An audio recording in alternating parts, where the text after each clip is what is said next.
Okay. Guess we're good to go, right? Yep. Hello, everyone.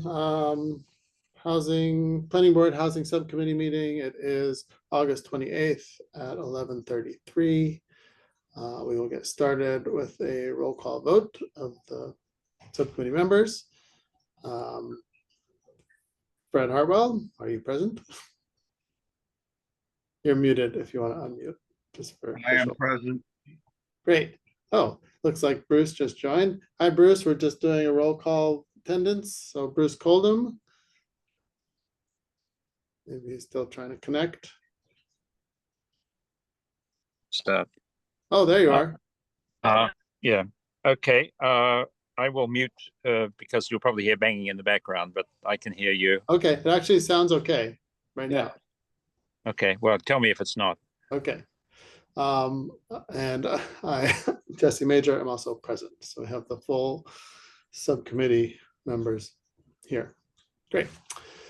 I now don't see anyone in attendance. There was just someone. So we'll just get started. We'll see who. Yep, that would have been me. Oh, that was you and the attendee? Yeah. Okay. I sent a link for minutes. I know there was a whole lot of minutes. I'm not sure if anyone had a chance to look at them or if we want to wait until next time to vote on them.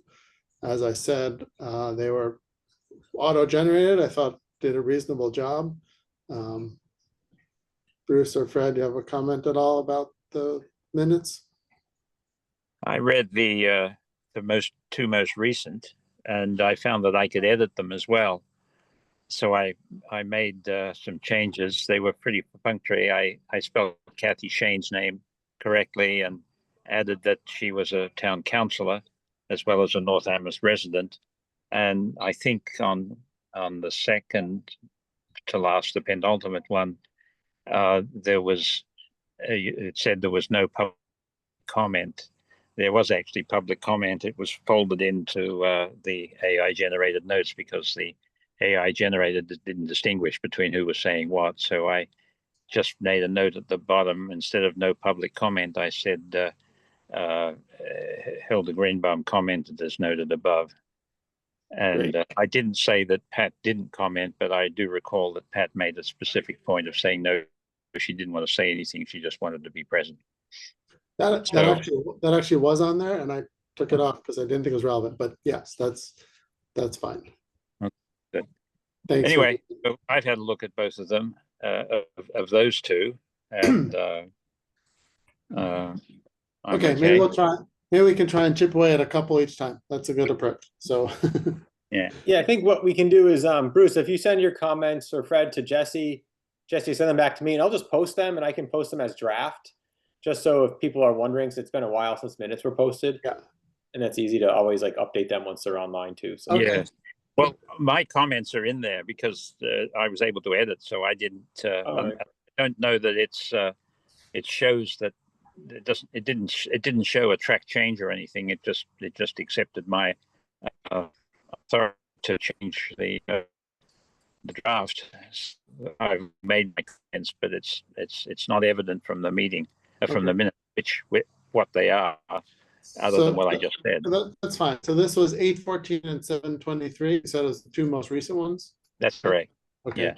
So Nate, do you want me to send them to you separately? Do you have access to that folder? I don't remember. Can you send them separately? Just sure. I think sometimes I have trouble. Yeah. No, I'm at home today, so I could probably do it, but on my work computer, I can't. No, I'll do it. I'll send them to you. So Fred, have you had a chance to look them over? Yeah. Other than that, I also work from most recent working back, and I didn't get all the way back through them, so we can revisit this at our next meeting. Okay, that's fine. So then, Nate, I'll send them all to you. Sure. And then they'll be all draft form, and then maybe next meeting we'll approve how many we get through. Yeah. Okay, sounds like a plan. Okay, that's that. I don't see anyone attending, so I don't need to read any names. I like the way Doug does that. And I guess we'll move on to our agenda items. So mostly we're going to go through the new ADU files that Nate you just sent us, right? Yeah, I can explain. Sure. I sent a document titled 820. It was after the planning board meeting, and it just cleaned up all the comments and track changes. And then more recently, the Attorney General has made some, in the last week, has issued a number of decisions, and they clarified how to discuss gross floor area. So I just sent a document titled 827. Yeah. It was updated yesterday. It was just this week, actually, that the Attorney General made these determinations, these decisions. And so the way we're describing habitable space just isn't going to work. So we have to use the definition of gross floor area. Okay. For protected use. And so there's a new definition. I can share my screen in a minute. Yeah, why don't you do that? Whatever will be most useful for you, Yep. for us to work on with you. Let's just do that. Yeah, and then the other two things I'll say is we staff met with Kathy Shane, and there was a few comments there. So I updated a few sections, and really what there's two parallel documents. There's one that just says protected use ADU, and essentially all the language is the same. And then there's the two types of ADUs, protected and local. And the idea is that these are mirror versions except for the local ADU. So the language should be the same. I feel like it's been, cleaned up and worked on. If there's comments, we can go through it. I think the big decision is, does the housing subcommittee and planning board, what version or what do you like? Two Right. versions of ADUs, Right. or just one? Yeah. And then, I mean, it sounded like at planning board the other night, there was enough support for the two versions that would get passed, I think.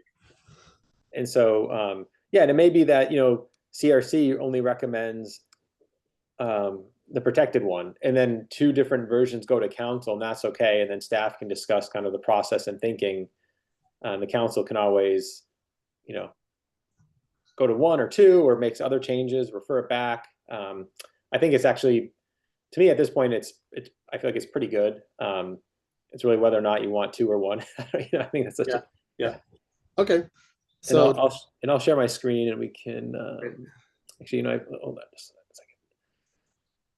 Bruce, Yeah. if you're having connection problems, you might consider turning off your video. That might make it a little more stable.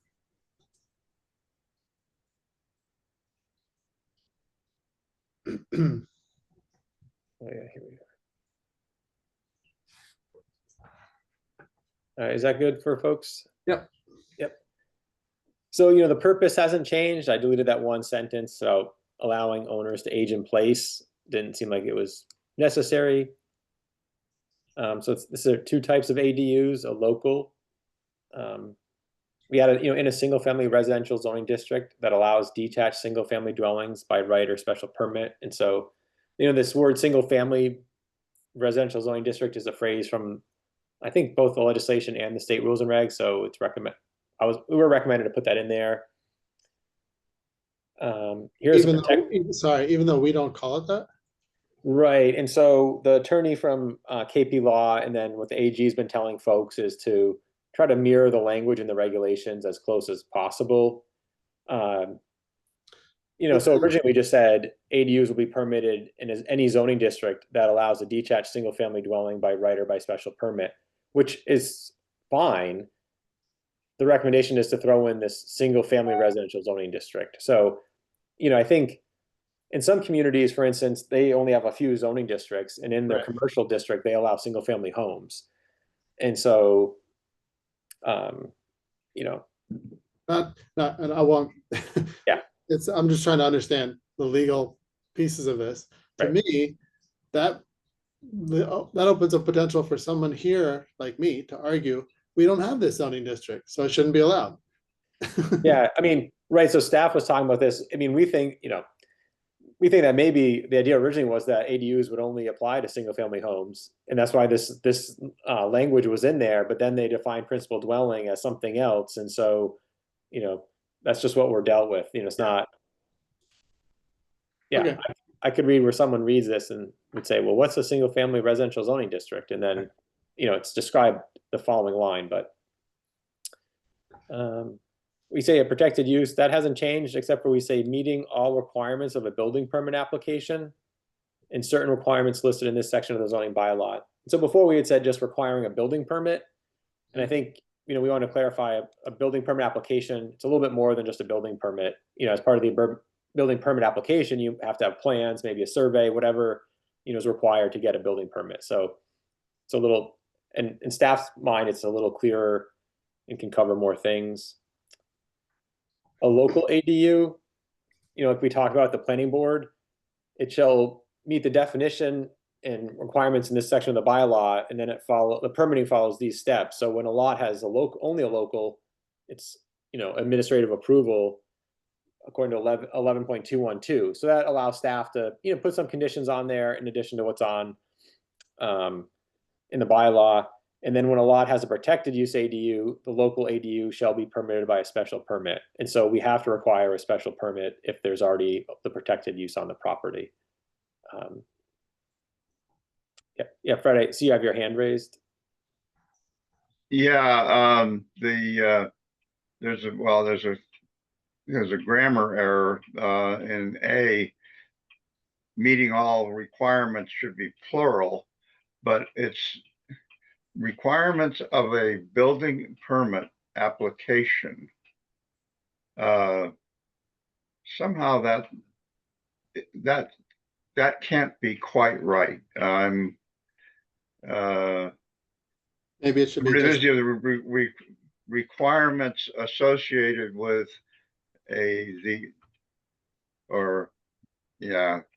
someone help me here, associated with the issuance maybe- of a building permit or something like that. Right. That's where the requirements don't come from the application, they come from what happens when the requirement issues, when So the building permit issues. maybe we want to word it as requires an application for a building permit. Because isn't that the point you were kind of making, Nate, that someone assumed you didn't need to request a permit even?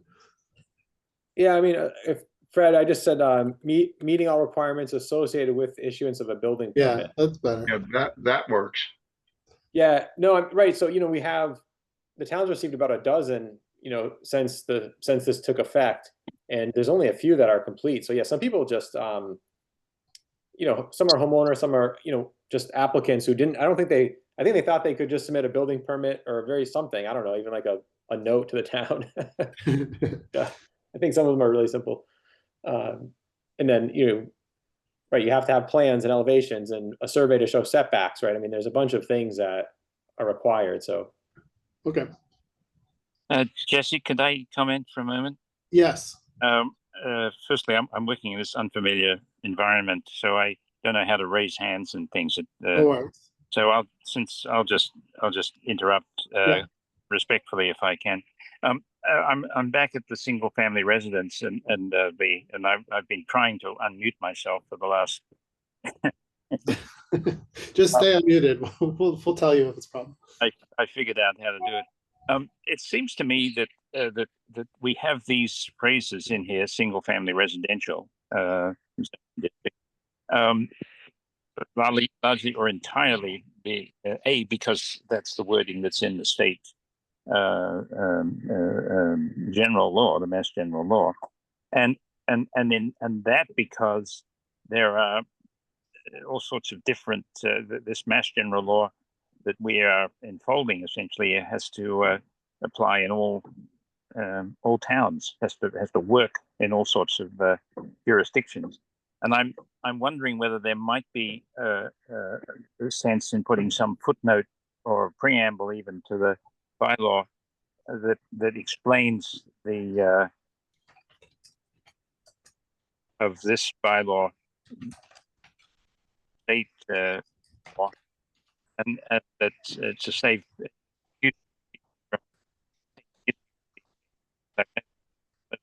discussions have people. Oh, you're breaking up a little, Bruce. Oh, I'm sorry. Is that any better? Yeah, now you're good. I'm just wondering whether there would be room for a footnote or a preamble to this particular bylaw. bylaw, part of the bylaw that explains the unusual dependence or the unique dependence on mass. Yeah, I mean, we say a protected use ADU in accordance with Mass General Law 48, Section 3 and 760 CMR. I mean, I don't know if we needed to, if we wanted to put more there. Only if it's only to describe if we are that they're continuing pushbacks to particular language that's in there solely because it's a phrase that is created in the Mass General Law. That phrase is intended to reflect the Mass General Law rather than our zoning, rather than the situations in town and our bylaw. I don't know whether it's worth crafting a preamble. Yeah, I mean, right. So I think, the statement would read fine if we didn't even have single family residential zoning district in there. It describes what it is. And so, I think in the model bylaw, the state had said, just say in any single family residential zoning district, and then you define for the purposes of just ADUs, what a single family residential zoning district is a zoning district that allows a detached single family home or dwelling by right or by special permit. Okay. But I mean, we could do it that way. I think the attorney from KP Law was kind of cautious in saying that the Attorney General has been asking communities to kind of put this phrase in. Okay, I'm good. Before we go on, I see Kathy has joined us. Unless there's objection, I will bring her over just to be part of the conversation. Great. Hi, Kathy. I'm going to ask you to join, promote you to panelist. Let's see if you come over.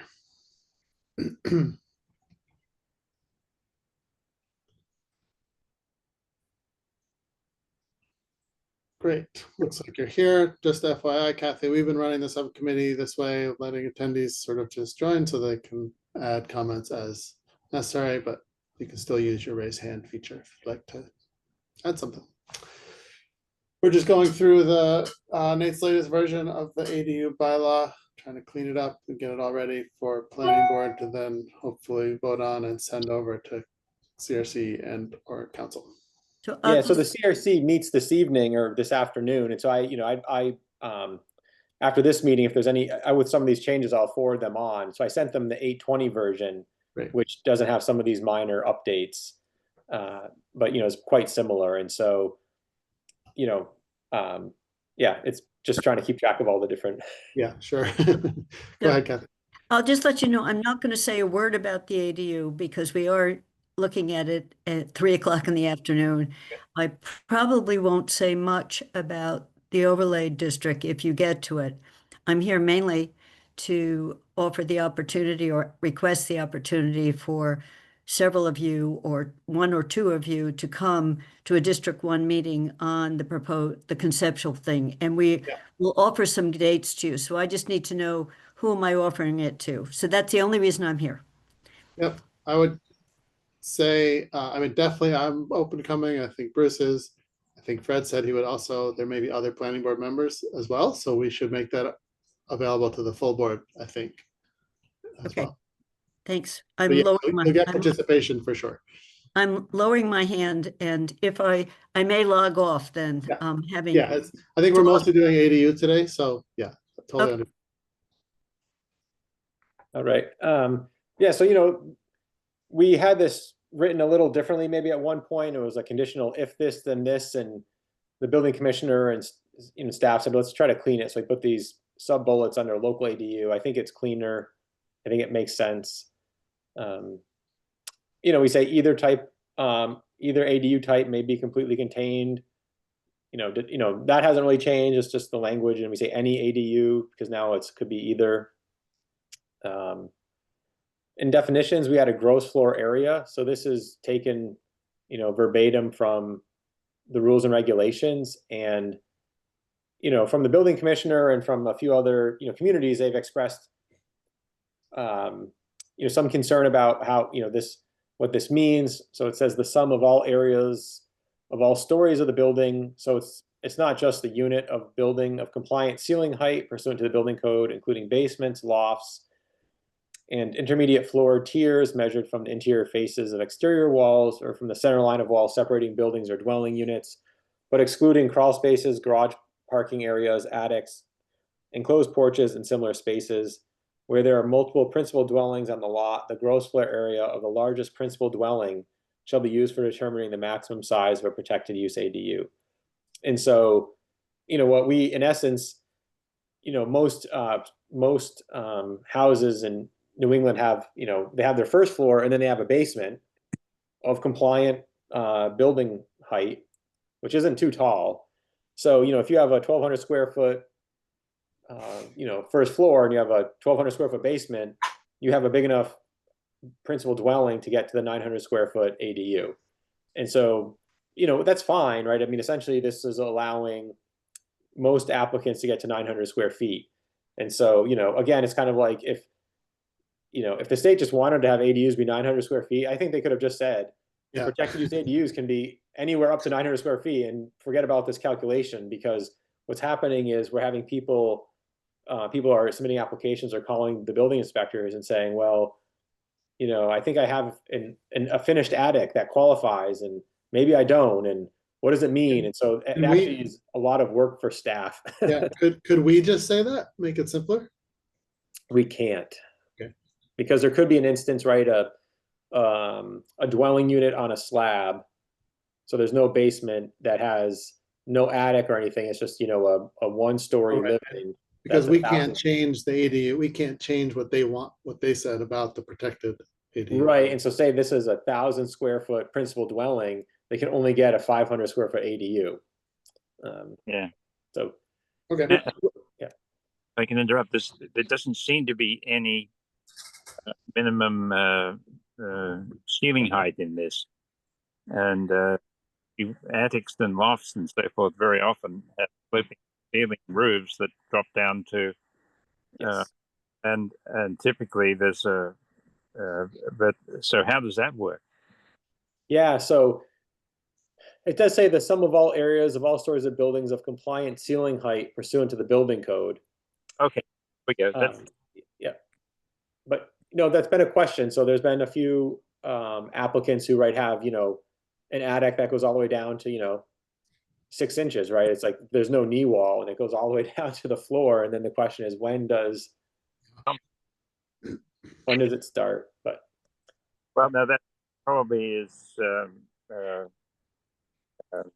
mean, it's going to make work because then someone has to go in and measure imaginary ceiling heights or wall heights and to describe areas. This is not. I mean, there will be houses, particularly older houses, eight houses, where. Bruce, I think we lost you. Yeah, I mean, like I said, anyways, I think this means that the protected use ADU will get closer to 900 square feet. Not a big deal. We allow them to be 1,000 now. It's just going to be a process for staff. Okay. Principal dwelling, that hasn't changed much. It's following the CMR, and it's really whether or not the lot or the structure conforms to zoning. And so really what, the state said is a protected use. If you have the principal dwelling and it's too close to the side setback or it's non-conform, the lot itself is non-conforming, you still can put an ADU. And that's the protected use, the 40A section 3. It doesn't, typically we'd require a special permit, but as a protected use, you can't. So that's why this is in there.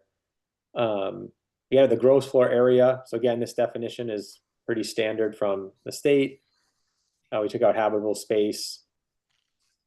A local accessory dwelling unit, it reads kind of similar to the protected use. So it's not a protected use. It's larger. And so what we did in this bullet here too, we clarified it. We used to say something like 90% or whatever, and we just say is larger in square feet than a protected use, but shall not be larger than 1,200 square feet of habitable space. And so, if someone wants to do, a local ADU, they first could determine what their protected use measurement is. And so if they have 900 square feet, then it's 901 to 1,200 is their local ADU. as opposed to having some other formula. And, I think that works. The state has asked that you have a size differential between a local and a protected.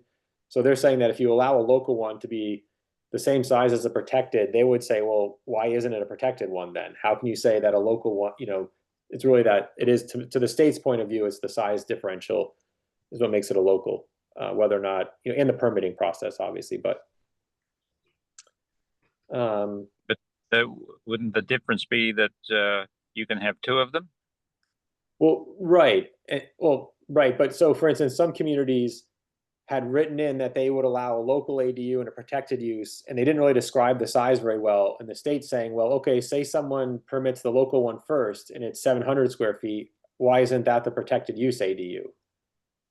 Because what the state's saying is that if you qualify for a protected use in terms of square foot and size, you're automatically a protected use. And so they're questioning how a community could say, well, someone could create an ADU that meets a protected use criteria and definition, but call it something else.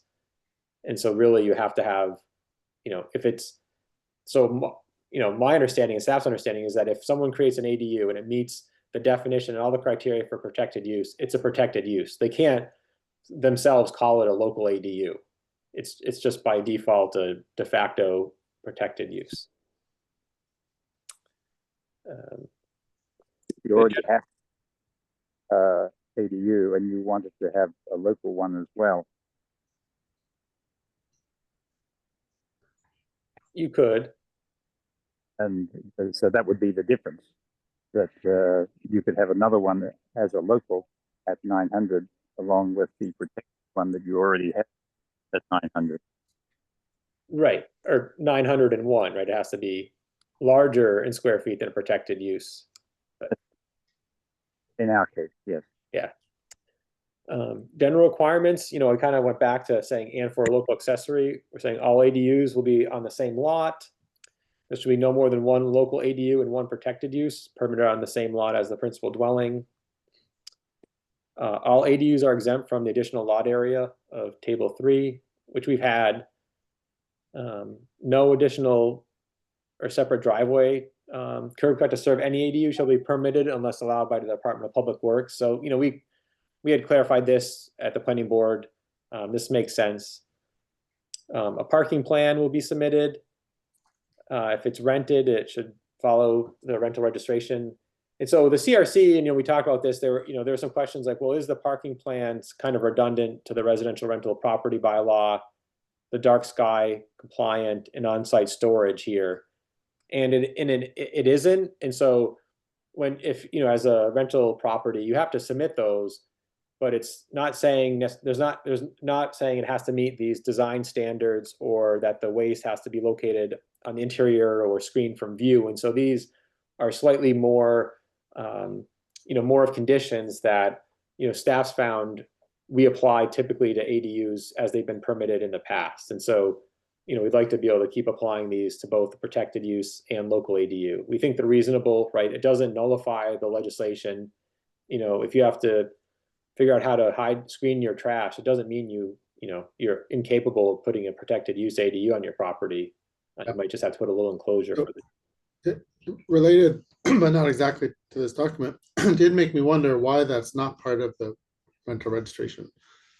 Yeah, it's interesting. I think it is an issue all over town, frankly. Right. And they get left out for weeks and, on the street, all kinds of issues like that. Yeah, I think when they were doing the residential rental property, right, it was more about the use, the rental use, and then trying to rely on whether it's the nuisance property, there's other bylaws or general bylaws and zoning in the town that could regulate it and not mix it into the rental piece. But I know what you're saying. And so in this case, we have the ability to do this. So we think it's worth having, even though, someone could say, well, I still have to do this rental property and I have to submit a parking plan. It's like, yes, but what this condition says, you have to submit a parking plan and it needs to meet these landscape standards. So depending on how big it is or what have you. Yeah, it's fine. We clarified this, no more than 3 on-site parking spaces provided for any ADU. And in accordance with the 760 CMR, there's no additional parking required for a protected use ADU that's located within a half mile of a commuter rail or bus stop. So you know, we added the word bus stop. Bruce had suggested that. I think it, you know, it's fine. I think it makes sense. For protected use, you know, there's, you know, because there's two types now, there's a few, we deleted, you know, to the extent feasible, any new entrances should be on the side. So that's gone for both. So for protected use, we have there no minimum lot size. So that's the state requirement. And here we say the more permissive or, you know, i.e. least restrictive dimensional regulations. And we've updated this language found in Article 6 of the zoning bylaw for a detached single family dwelling, principal dwelling, or accessory structure shall apply to the protected use ADU. And so, you know, what this means is if someone is putting an ADU on a property, they can use the side setback for an accessory structure, which gets it closer to the property line than the setback for the, say, either the principal dwelling, but then they can use the height requirement of the principal dwelling to have a higher ADU.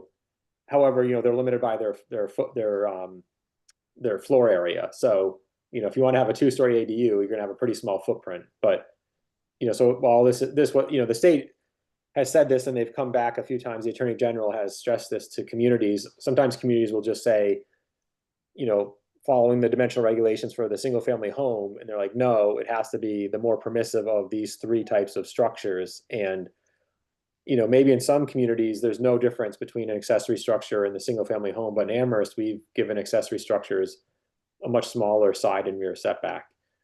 So anyways, you know, it's something that staff, again, will work with an applicant to determine. And that's why we ask for a survey or a plot plan, so we know what it is. And then specific requirements for the local ADU, we say that, you know, either the principal dwelling or local ADU shall be occupied by the owner as their principal residence, which is a term defined in the zoning bylaw, and they'll have to file something at the registry to confirm that. We say a local ADU shall be designed so the appearance and scale of the structure is compatible with the principal dwelling and should be clearly accessory to the principal dwelling. There's some other language I think we clarified at the planning board meeting. And then we say all dimensional standards found in the zoning bylaw, including those for accessory structures and table 3 dimensional regulations, apply to the local ADU, with the exception of the additional lot area. So that way someone, you know, it's just saying, right, so if now they're building a local ADU, they have to follow, you know, a different set of setbacks and dimensional standards.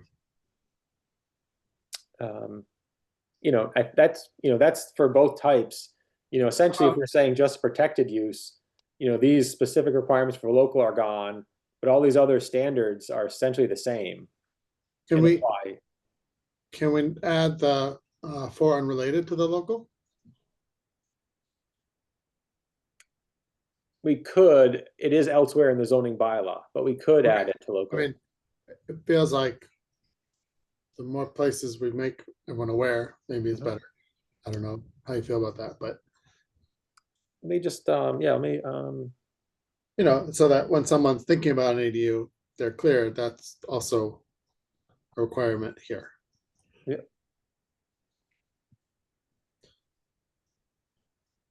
Yeah, we could do that.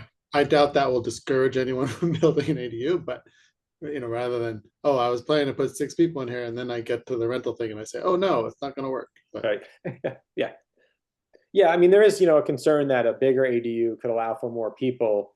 So if we have something like this, it's just, again, to me, some of these things in the bylaw, like I've said, to me, they're guidance points for both applicants and staff. So you can say, you know, we could say for unrelated, and we could reference the section, the zoning bylaw section 2. yeah, I think that makes sense. And I'm not sure exactly where it is. There's also then, if we ever reach a point in which the town has the ability to try and enforce these things, right, and point to lots of places. Yeah, right.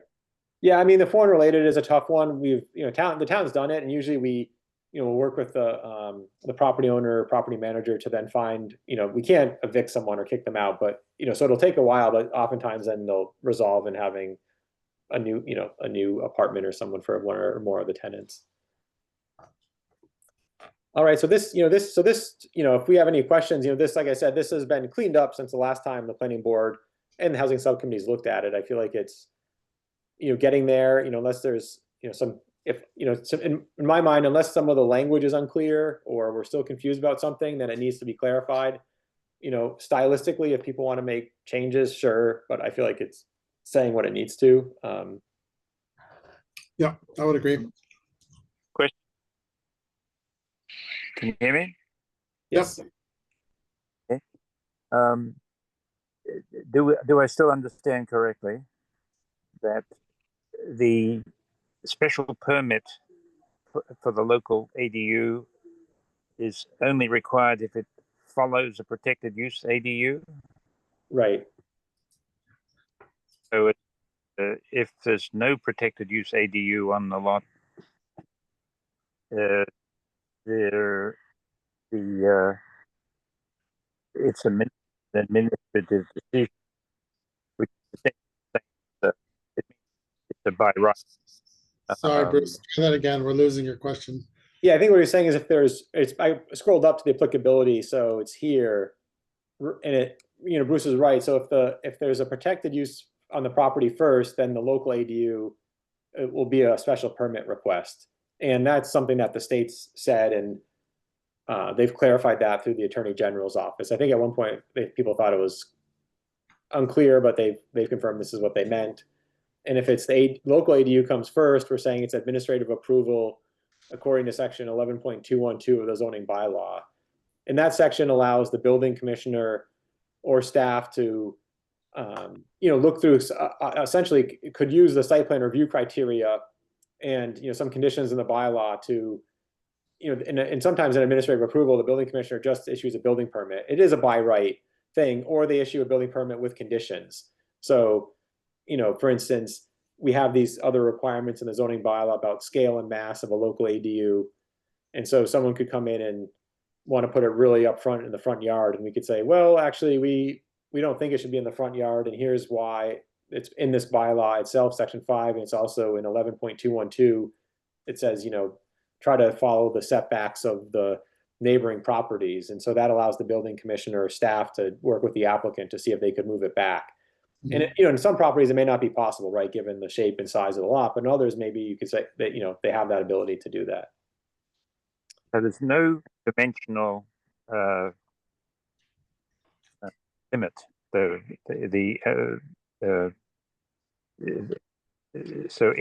essentially any lot could have 2 ADUs on. Right. That requires a special permit, if granted. Right. Yes. No, I'm saying that any lot could have 2 ADUs on it if the local one preceded the protected use ADU. Right. Yep. Yeah. So in that scenario, someone does a local ADU and then they do a protected use. We can't prevent the protected, so they end up getting 2 ADUs on the property. So how do we feel? That's a really good point. Sorry, Bruce, I think I cut you off. I know we had a discussion about this at the last planning board meeting, and we seem to think there was value in having both the protected and the local. In other words, enabling them both. I seem to remember that I was initially said, why don't we just have one? And it's simply that we don't go with a local. But we decided to go, I think, with at least there seemed to be of us that was proceeding with the possibility that they would with enabling 2 types of ADUs, which meaning that there could be 2 ADUs on a given on any property. In case the decision of the zoning board, which has the power to deny, in some cases administrative review based on the order in which they arrive. Why do we think that it's a good idea to have to allow 2 ADUs? Because it seems as though the RC is not inclined to agree. So if my sense is that if we, incumbent upon us as a planning board, is to make the case, and we don't do it here in the bylaw, we simply make the case in support of this version of the bylaw, why we think it's important to allow two. I think we should have a paragraph that makes that case, and I wouldn't be able to do it, I don't think, right now. So Yeah, it's a good question. I mean, staff has said that, you know, we allow 1,000 now. So at one point it was to make, you know, to still have that option so they don't become non-conforming. But I think that's, you know, they're always allowed to do a protected use anyway. So even if they're non-conforming, they still are could do a protected. I think what we've also said is that we have some households or applicants who actually would rather have a little bit larger ADU because they're thinking about it, say, for a family member or for themselves. And 900 square feet is just, you know, at one point we only allowed 800 or 850, you know, it was a little small. And so it's to allow this larger option. And we still require an owner occupancy. So some of it was if someone really wants to do a local ADU and have a bigger ADU, they can, and then they have an owner occupancy requirement on the property. I think, you know, the question being, well, then they could turn around and do a protected use ADU is correct. And so then both things would happen without any permit, land use permit. You know, the KP Law attorney thinks that the local ADU provisions of owner occupancy would still remain on the property. I think that that hasn't been, you know, completely determined by the state, right? So, you know, I think that's a really important point, because when we discussed this the other night, excuse me, in my mind, the number of properties that would be owner occupied that then would want to build two ADUs feels pretty small.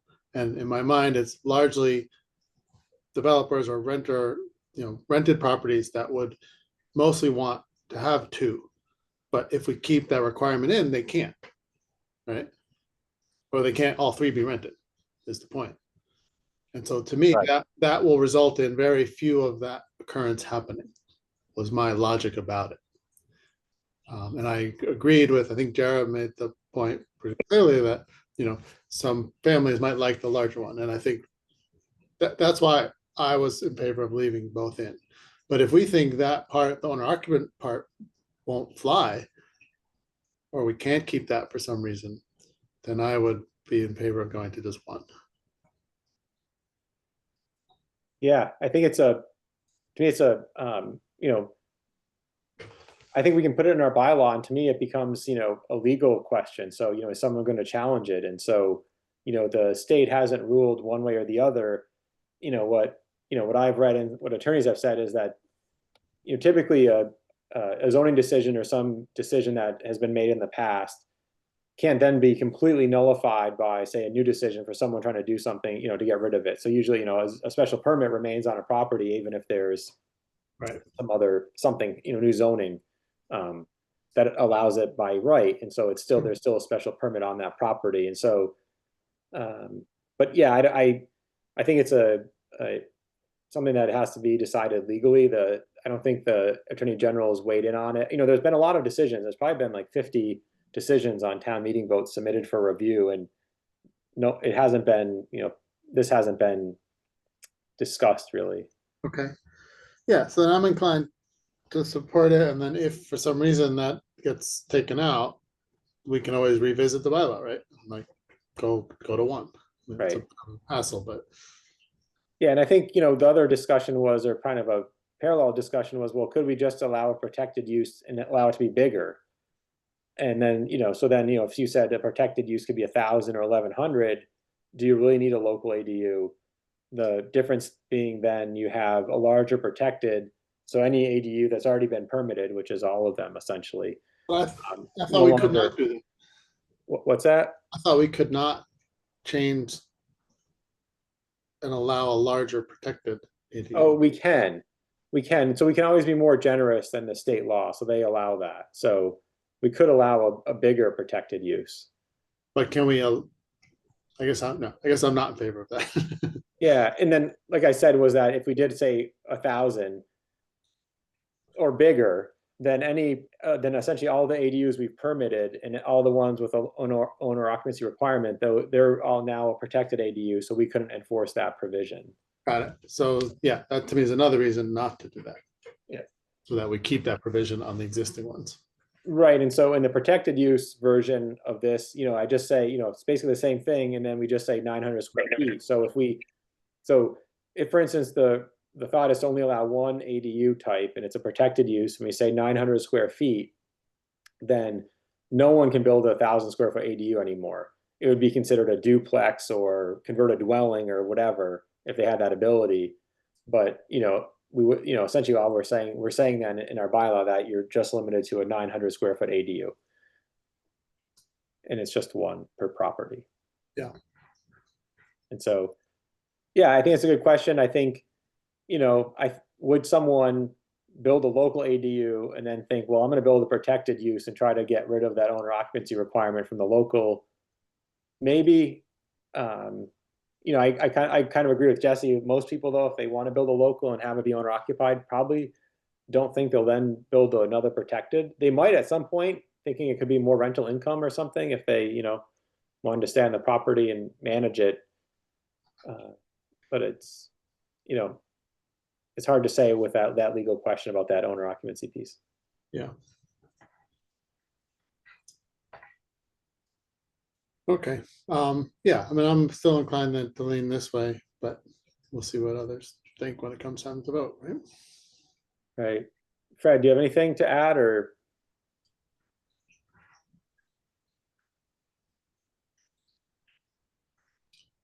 Fred, are you there?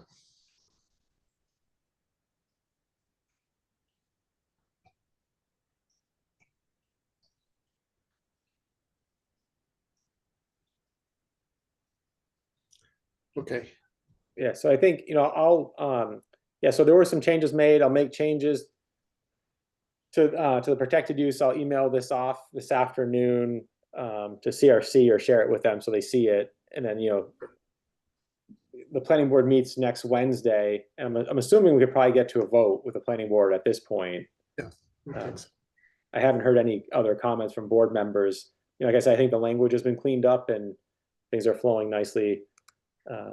So. Yeah, great. Okay, thanks, Nate. So we do have a bunch more time than I had budgeted anyway. Do we want to dive back into some of the overlay details? I've lost track a little where we were. So we were the last ones to talk about it, I mean, subcommittee, right? Because we did not talk Right. about it, the full board. And I feel like we had made significant progress sort of going through a lot of it, right? Are there pieces in your mind, Nate, outstanding that we should try and address, or do we need to kind of wait for more feedback from full board and or District 1 conversations? Yeah, I've spoken with a few different people about this. I was just going to try to share my screen in a minute. Yeah, I don't know. I think I think what we haven't determined, I was trying to make an outline of the overlay and say, like we have purpose, applicability, and then I think what we haven't decided is say residential use type. So right now we're still deciding, do we want apartments, mixed use buildings, and social dormitories?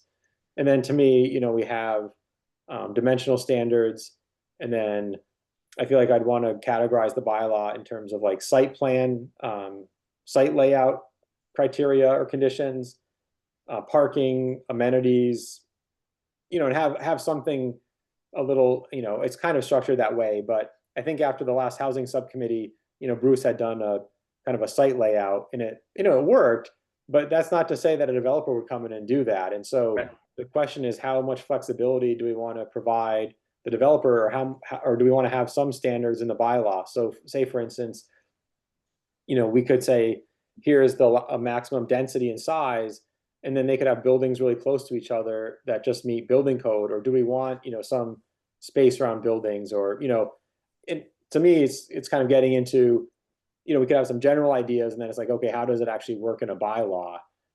And I think the really important piece, I guess the more I think about it is I almost wanted to say, just allow apartments. I think mixed use buildings are kind of interesting.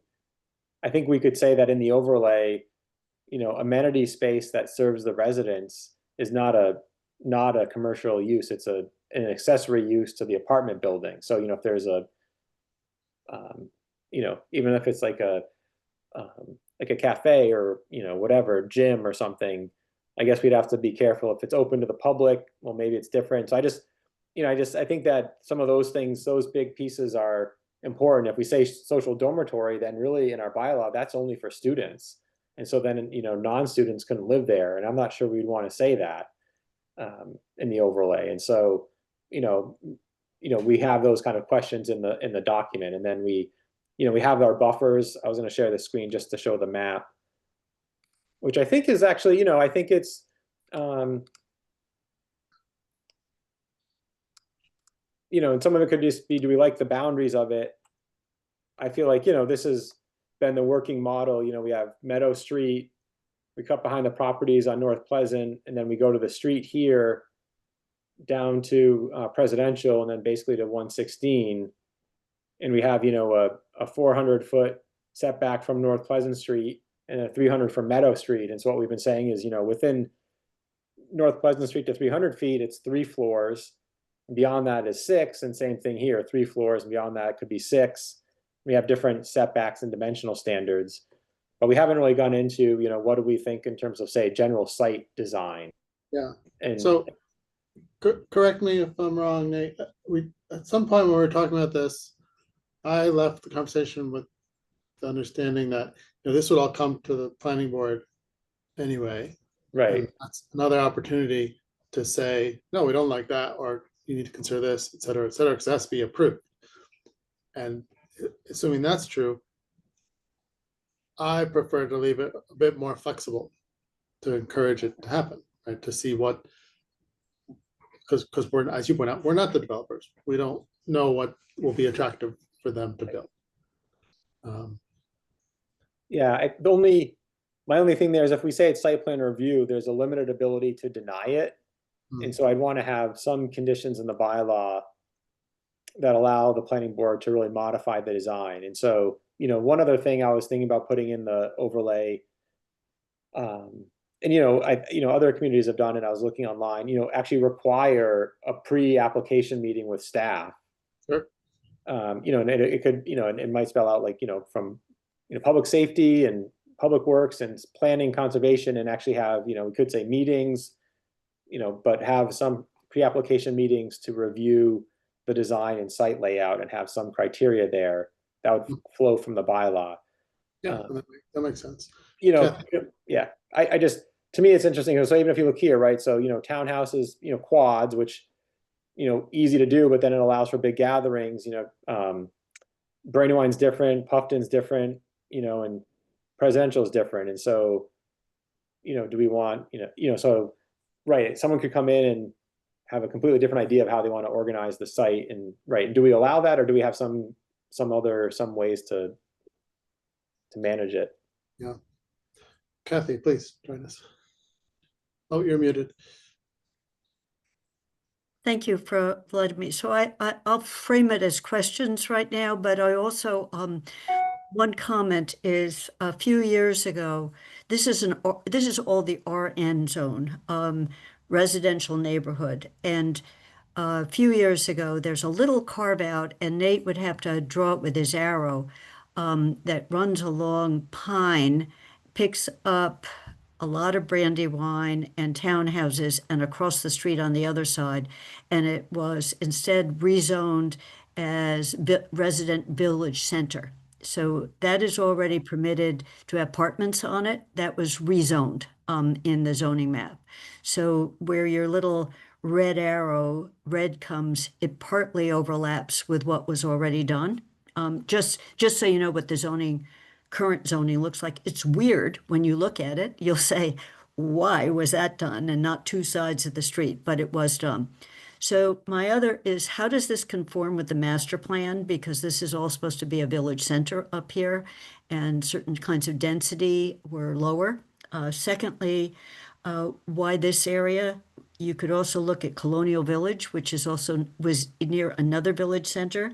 Village Park, which is already on a strip that's got several student things. If you go up to Olympic Drive, a new one is being built. So why this area? It's already very, very dense. And then the other question I think you should be asking yourself as you move west, very wet, both with flood-prone conservancy, but one of the decisions against running a multi-use trail along this whole green space was because of the wetness. The town considered that, was talking about it. Then there was also objections to some of the apartment complexes. They didn't want a multi-use trail running behind them, but it was also the wetness, because it's a really nice potential access point all the way down to UMass, but it was rejected. And instead, the town is investing a huge amount of money in making the sidewalk wider along North Pleasant.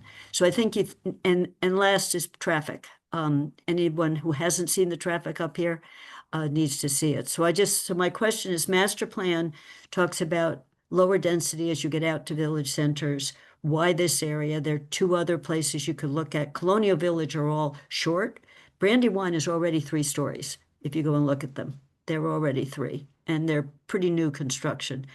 And my other overarching comment is affordability. These are one of the more affordable student housing in town. If they're brand new, rebuilt, they're going to be a lot more expensive, and it's going to keep the pressure on the single family houses where you can cram people in a crummy house.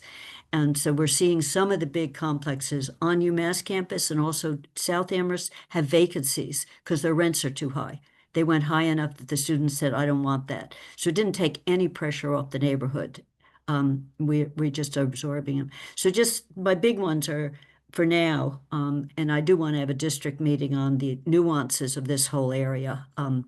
But those are my thoughts when I walk around town. Why this? And master plan, wetlands, and there are a couple other areas that could be looked at in terms of allow more density. They're much older buildings is the other thing to look at. They're much older. And I'm going to leave your meeting. Thank you very much for having me. And I'll make into my open request, and we'll just say there sort of some nights we'd have it up in the North Amherst Library, and it can hold in the community room can hold 40, 45 people. And we'd announce it at least 2 or 3 weeks in advance. So I'll just offer some dates and people can say if any of them work and who wants to come up. Sounds good. Do you have a couple more minutes to hear some of our previous conversation on the questions you just raised, or do you need to go? Just for you to think about as well. I have about 4 minutes. Sure. Yes. So quickly then, maybe Nate, you and I can tag team. I'll address briefly the why here. The main, well, it's not the only location we're looking at. This is the first one we're tackling, but there are several other sites around town that we plan to think about as well. The main reason for why this is attractive is there are very few places with such close access to campus that we can do this, meaning students can walk, bike, very straightforward, right? We have discussed basically all the things you've raised and are trying to work those in as well. Traffic, open spaces. We're talking about how to, build into the zoning some other traffic, roads or whatnot to make sure it just doesn't get worse on North Pleasant. So those are all very much on part of the conversation. Nate, maybe you want to comment on the master plan and anything I left out. Yeah, I mean, I think, that we have a rationale document that the subcommittee's worked on, the planning board. I think it can explain a little bit. Yeah, I mean, I think this is an appropriate area. The housing subcommittee's also talked about, and the planning board's talked about East Amherst, all the way, say, from like, the railroad tracks, the bridge all the way down to, Echo Hill area. I mean, a long section of College Street and, I think also, the Gateway area and north of Fearing and around UMass, that's been identified in numerous studies. And so I think there's I think Olympia Drive, like you mentioned, Kathy, is another one that has also been discussed. I think some of it is just, I think each area is so unique that what happened when this was first discussed 13 years ago, the idea was to come up with an overlay and have the same standards and setbacks that would apply across town at different sites. And it just, to me, that wouldn't work. So I think the idea of what we're doing here, say in terms of density or setbacks, would not apply, say, at Colonial Village. I don't want to have a different set of standards, unfortunately. But so someone would be, okay, this is, the housing subcommittee thought this is something to investigate, and we're working with it. And then maybe, we're also thinking about next year, the town's applied for some funding to hire someone to look at East Amherst and come up with ideas there. And so, that's the next idea that we'd move forward with. It's hard to do them all at once. I think, we felt pretty good about University Drive. I think, North Amherst, I'm not sure what'll happen there. It could be that we modify the overlay in terms of density or size, but still wanted to move forward because it allows a way for those existing apartment areas to be redeveloped without a special permit. And maybe that's attractive to someone, even if they don't triple the density, maybe just to double the density. So right now, to me, it feels like they're kind of stagnant, right? They won't change much, which maybe people think is good, but at the same time, they won't change much because they need a special permit. And that's a difficult thing to sometimes achieve. Well, I did hear that they've been able to do it, Nate, so you may say it's difficult, but there's a lot of sympathy. Puffton is among the oldest, and they got permission to build and replace. So I don't think it's impossible.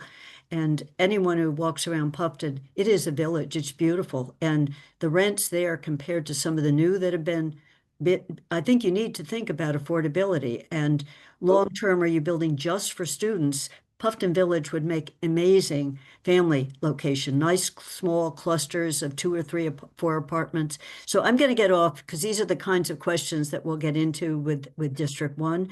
But it was some of the others, because they're so much older and they're short, they're not as tall.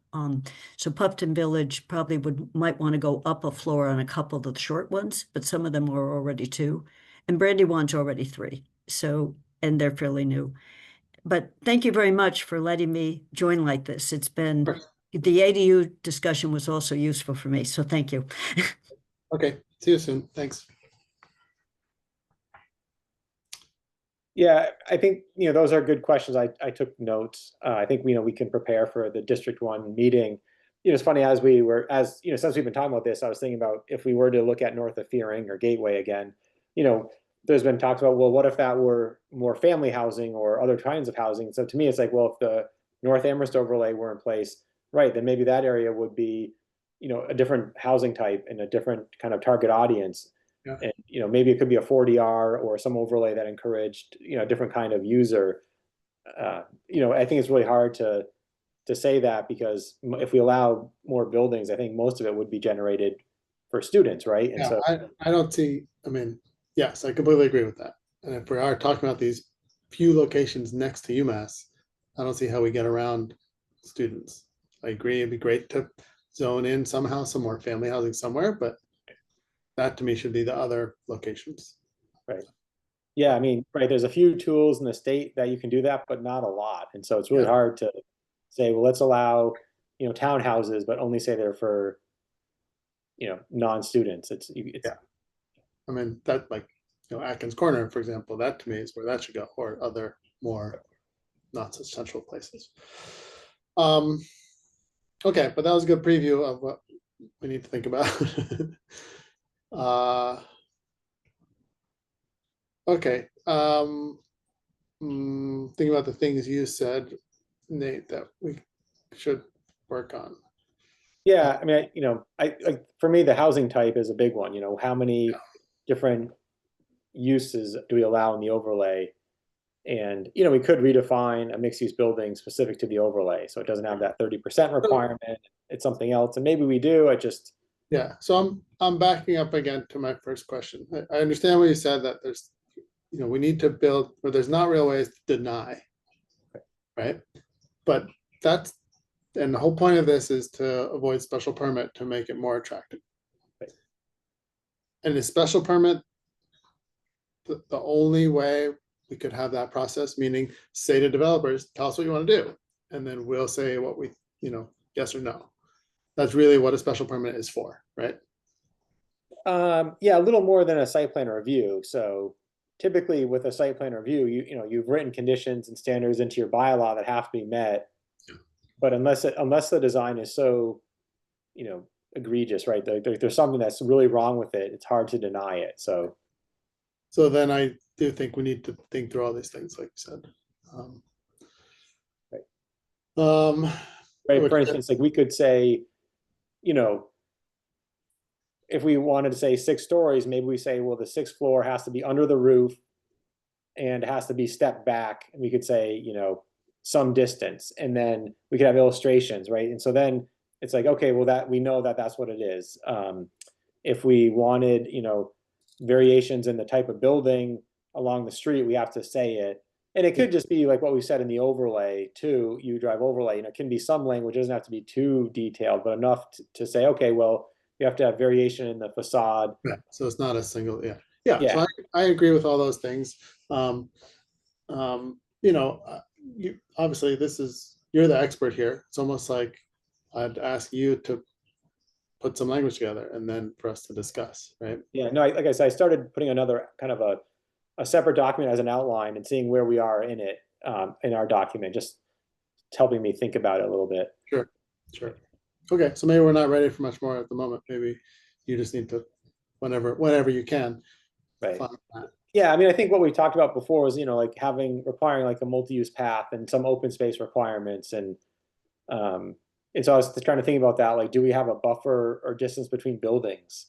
Would we, you know, I think parking is a really big one. So would we actually say you have, you know, we could say no more than 1-to-1, right? 1 parking space per unit. And we could say that, and that way, you know, the concern about traffic is mitigated. Right. Because So I like that idea a lot. Really minimizing or what you're saying, give a maximum. Right. On that. I'm personally in favor of allowing the different types, including the social dormitory, because I think if, you know, the goal we've talked about all along is maximizing the student housing there. That's one way to do it. Again, I have no idea if that's attractive to build, but since that's how all universities do it, it would make sense that that financially works. Yeah, I mean, I almost think the way that type of building is designed is, you know, the way they've changed what a dorm looks like, to me, is really similar to an apartment building now, right? So, you know, most of them now are suite style living or basically almost separate units, and they have amenity spaces. I mean, you know, the dorm I went to, right, was like, you know, it was like a barrack, right? It was cinder block walls. It was a very small bedroom with a roommate. And Although some of them are still like, I moved my kid into honors college yesterday morning, and it's just like that. You know, small room, two beds, 2 dressers, 2 desks, and Right. common spaces. So yeah, I didn't have, there's no common space on my hall of my freshman year. It was like, all it was a shared, you know, shared bathroom, and then there was some small common room in the basement. But other than that, it was just rooms lying in the hallway. gotten a little better. Yeah, it's gotten a little better. All right. I mean, yeah, so I you know, what I emailed the housing subcommittee is the current versions for the North Amherst overlay. And so I think, you know, any comments can come back to me. I'll work on it some more too. You know, I think it's important to realize, right, that there is concerns from that part of town. And, you know, sometimes you know, Bruce, at the planning board meeting, I said, well, maybe we don't have to allow such density. And he's like, well, let's not shy away from it. And so I think if we're going to allow it, then maybe we, like Jesse, what you said, have some more conditions in the bylaw in terms of really helping shape it. Yeah. And that's where the pre-application meeting, I mean, some communities use it, and I think as part of an overlay and site plan review, I think we could be a little bit more kind of upfront about it, and we could list what we want in the pre-application meeting, and we could, you know, talk about the site design, the site layout, and everything, and really say, here's what we want to see. You know, we could say like 3 different concept plans. Yeah. And really work with someone. Yeah, I think that makes a lot of sense. I was not familiar with something else Kathy said about the master plan suggesting lower density at town centers. Is that what you said? Oh, I think the thought is that this isn't necessarily near a village center. So it's in a residential zoning district. So it's not So necessarily, that's why it should be low. But right. So it's not like, you know, necessarily in North Amherst. It's the North Amherst Village Center. It's in North Amherst, but yeah. Okay.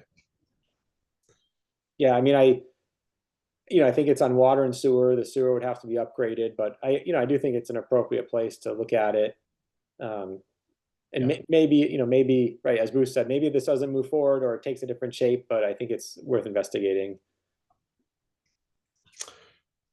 All right, maybe for our next subcommittee meeting, we can also think about the other potential areas. And again, I think to go to this meeting with a town map showing all the other places we want to consider is a smart thing to do.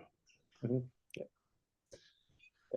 So Yeah, and I think that if there was, say, 4 overlays in town, depending on where they were, and if we said each overlay could accommodate 1,000 more students, I mean, that to me, that's, you're changing the housing market in a way that's meaningful. agreed. Yeah. That's the justification for sure. Right. Yeah. And maybe it's not 1,000, maybe it's whatever, 700 in each overlay, but something, right, that gets at some magnitude of number. Yeah. Okay. Maybe that's good for today then, unless there's something else you want us to address, Nate. No, I think that's good. And, thanks for the ADU. Like I said, I feel like the ADU piece is, we'll see what the CRC decides today or where they're leaning. But I feel like like I said, the documents I feel like are nice, and Yeah. hopefully the planning board can reach a decision next week and we can move on. I'd like to, there's a few other zoning amendments that staff keep, we talk about. And so I'd like to get those moving with the planning Yeah. board. And, we have this one, and if the housing production plan moves forward with the council too, I feel like we can, there's a few ideas in the housing production plan that would be great to pick up too. Sure. Like cottage style Right. development to me is really an interesting one. Yeah, agreed. Okay, no attendees, so no public comment. And I don't have any unanticipated items. Anything for you, Nate or Fred? No. Okay, I'm gonna send out suggested meeting dates for us for the whole fall. I'll send that out there today or tomorrow. Nate, it'll be largely dependent on your availability first, and then we'll see what we can do. All right, sounds good. Great. Thanks. See you all next week. All right, thanks, Jesse. Thanks, Fred. Bye, Fred.